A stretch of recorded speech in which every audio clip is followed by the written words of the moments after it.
Just Plain by Tanya Humphreys. Just Plain. Simon pedaled his bike through the woods, bumping crazily over the deeply rutted dirt path. He sped up as the path elevated to a gently sloping grade. His legs pumped in a blur like insane locomotive wheels. He laughed maniacally. His ape-hangered blue steed galloped over the earth fleet-footedly. The stallion was named Whit Boots of Lightning, Boots for short, named for his white-walled tires. In his mind's eye, Boots was of course not blue. How silly would that be?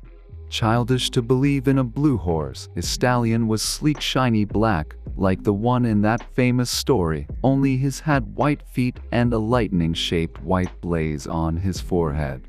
His little sister Mavis, who would always be Sissy, or Sissy Pants to him, 'cause she hated it, used to have yellow streamers on the handlebars of her little green tricycle.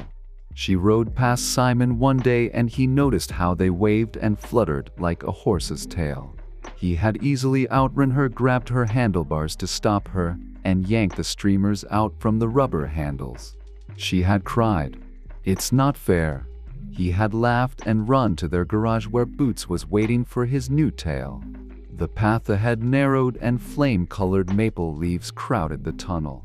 It was like sailing through a ring of fire, or a portal to hell. As he soared through, he shouted, "Go Boots, come on boy." Simon's heart was pumping fast, fluttering like a bird's. A second later, there was no earth under Simon's wheels, Boots's hooves. He was airborne. Woohoo! A perfect 10 jump, as exciting as a roller coaster. Every time he sped up the dirt path as it rose, his goal was to catch more air and sail farther. Simon's back wheel landed first, the front tire above his head. A poof of pale dust clouded behind him and wisped into the breeze. Ah yeah, he fisted the air. His bike continued down the slope to the river on autopilot. Down at the river, Simon dumped his bike and relived the mega jump. Epic. He decided to ask Stan if he wanted to play the next day, even though he thought the scrawny kid was a total dork, a dork who just got a GoPro for his birthday. Simon often picked on him in school. He did so out of jealousy because Stan was so darn smart.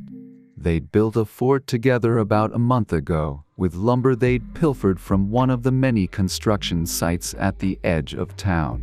Instead of dragging only long flat boards into the woods with Simon's radio flyer, Stan had grabbed smaller scraps of 2x4s as well. Simon had scoffed, but when they were finished, the new fort was 100 times cooler than any Simon had ever built before, looking more like a pirate ship than a winnow's shack. Stan brought a Jolly Roger flag and his GoPro. Simon brought Bruce, Sissy's favorite teddy bear, as a sacrifice to Neptune when they christened their new ship. Sissy had discovered the kidnapping shortly after the crime was committed, as Bruce was never far from her gravity, and ran into the woods after them. They weren't hard to find. She followed the sounds of their laughter and discovered the ship.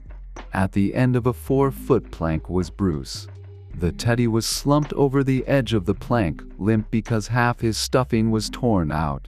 It lay in clumps like a small snowdrift under the board. Sissy had screamed when she found Bruce's head under the fluffy white stuffing. She had dropped it in horror as if it was covered in blood. Then she had run to the bear's body, but Simon had stopped her with his pirate's sword, plastic lightsaber. Not so fast, wench. The first mate is a gunner, attacked by a fierce, hungry tiger. He was, yar, a huge tiger. BB, but this a ship. She'd pointed a pudgy finger at the flag, PP pirate ship. Yar, we were taking the tiger to a zoo, yar. He escaped his cage and blammo. Rip, rip, rip, too late to be saved. We really tried. Honest we did. It's not fair. He never did anything to you, you big meanie. Stan had had the decency to look ashamed. He was an only child and not accustomed to hearing little girls cry. He'd plucked the limp, raggedy body off the plank and tossed it at Sissy. It flopped against her heaving chest, then fell to the ground. As she picked it up, Simon said, "Aw, take your dumb bear." We were done with it anyways. He had picked up the head and hurled it at her, nailing her square in the forehead. She'd snitched that night to their mom. He'd made her pay. It had been the last time she'd snitched. Now, at the river, he daydreamed about adding a ramp to his jump, and that made him think of building another fort, a spaceship maybe. Days spent building a fort were as great as the ones catching tadpoles, better in fact, since he had yet to have a taddy survive long enough to become an awesome frog. They always croaked, pun intended. Ha ha, he laughed out loud.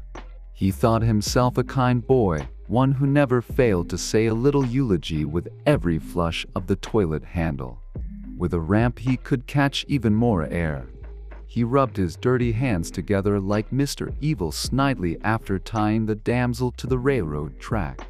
Mr. Evil Snidely was a character in his cast that he played when his pals were not able to come over. The scenario was one in which he tormented Sissy Pants, the victim, one of her dollies. "Oh no, Sissy, the train's a comin'. Don't you come near the tracks, can't you hear it? Woot-woohoot." Sissy was kept in her place by the threat of decapitation of the poor helpless damsel. "You step a foot closer, and I'll yank it right off. You know I can. Muah-ha-ha-ha-ha." Then he'd gallop across the neatly mown lawn. He wasn't allowed to play noisy games in the house, no trains, cowboys, galloping anything, and duck around the corner of the house.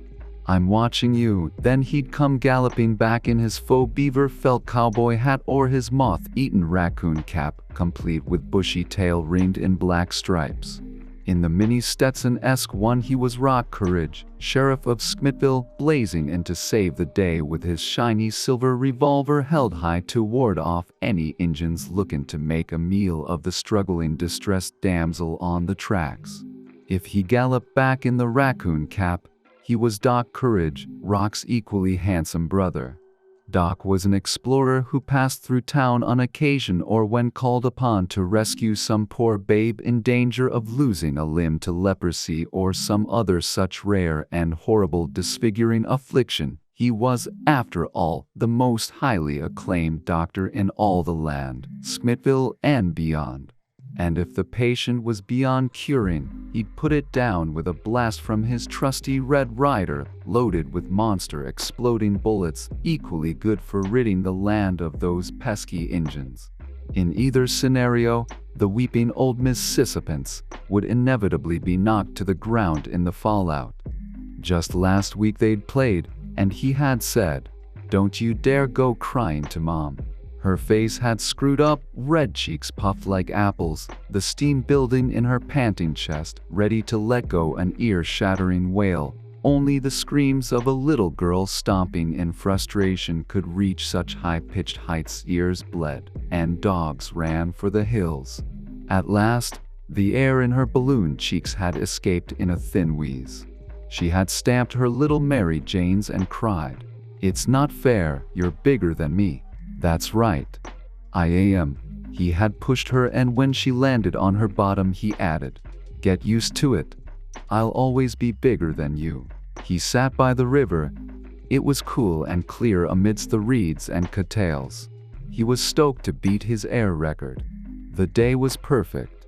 He put his hands behind his head and was about to lay back and look at the clouds and think about his ramp. A movement on the other side of the river caught his eye.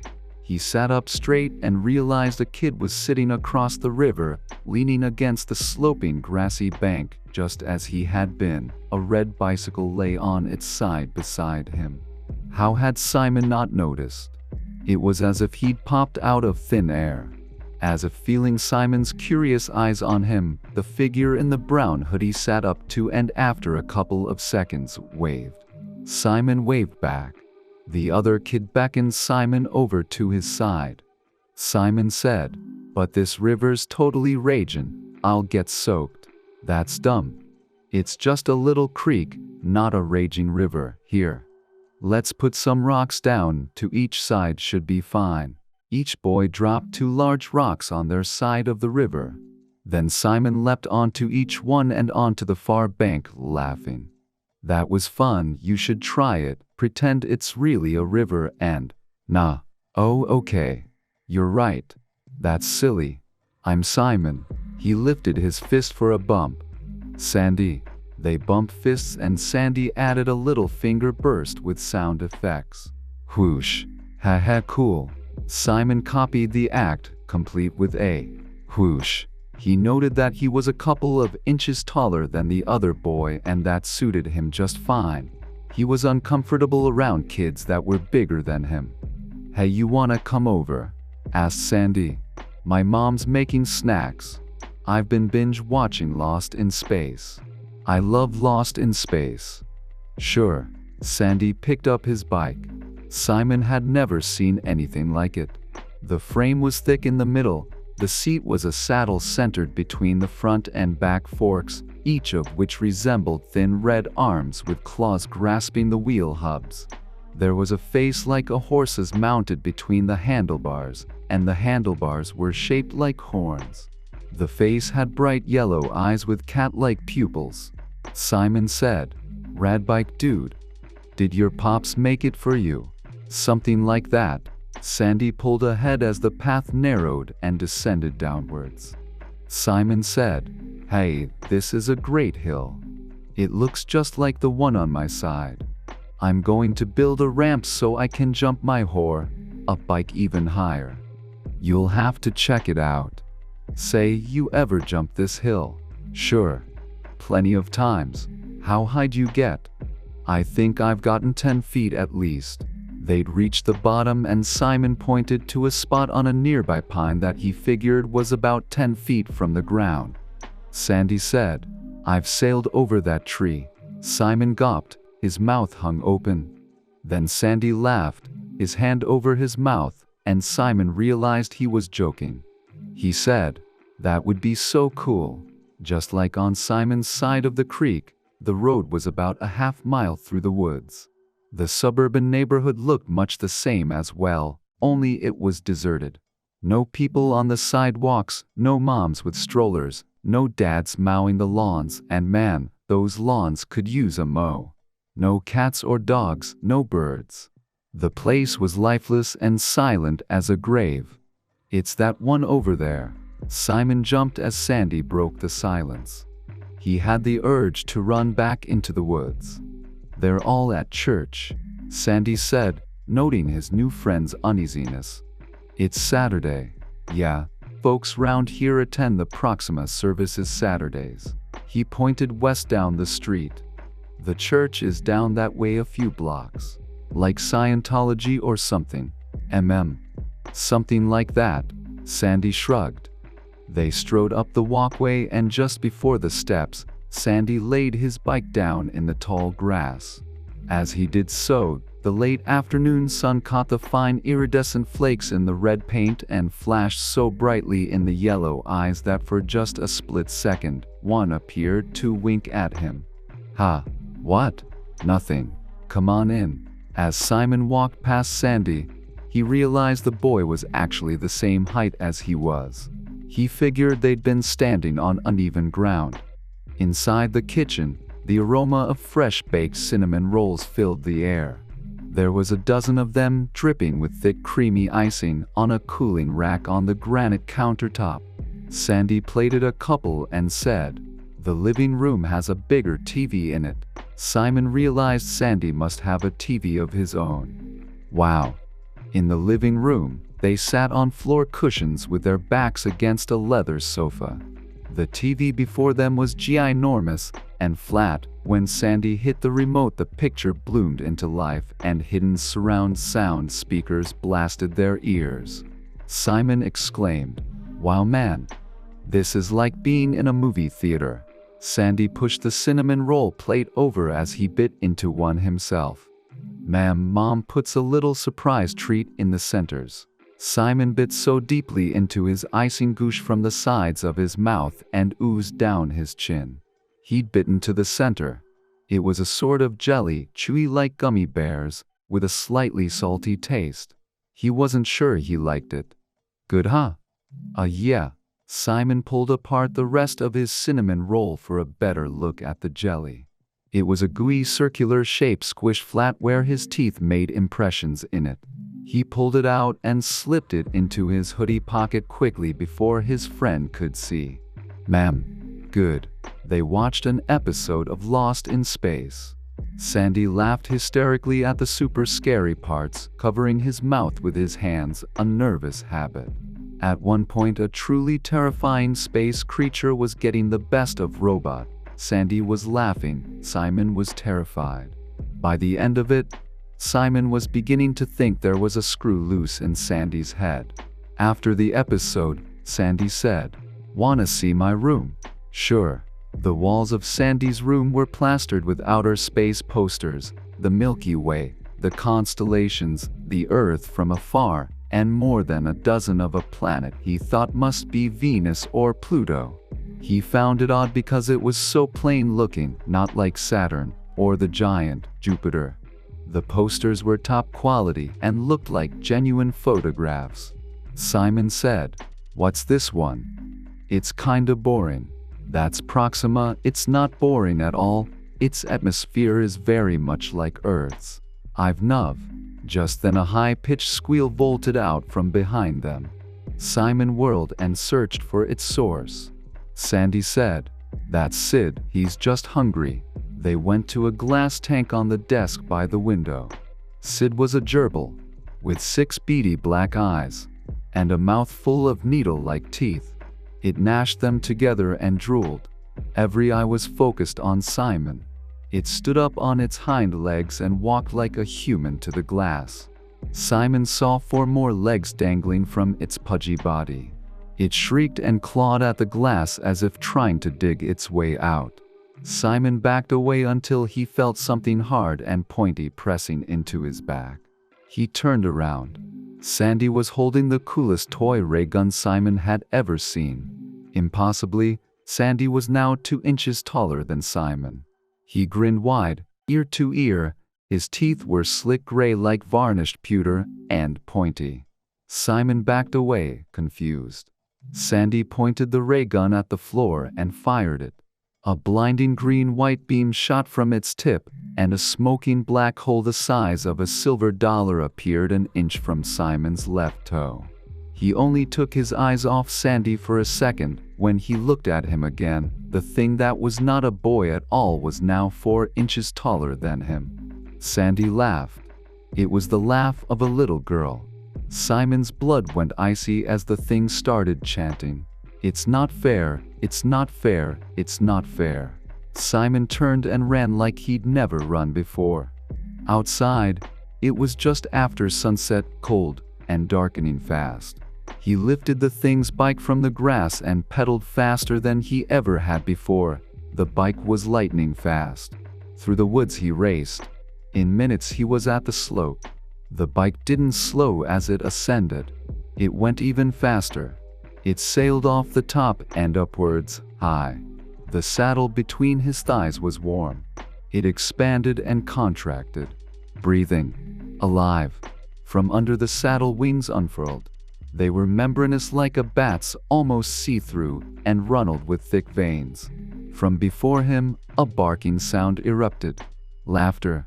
He was flying over the pine forest. The whooshing of the wings was like wind from a giant bellows.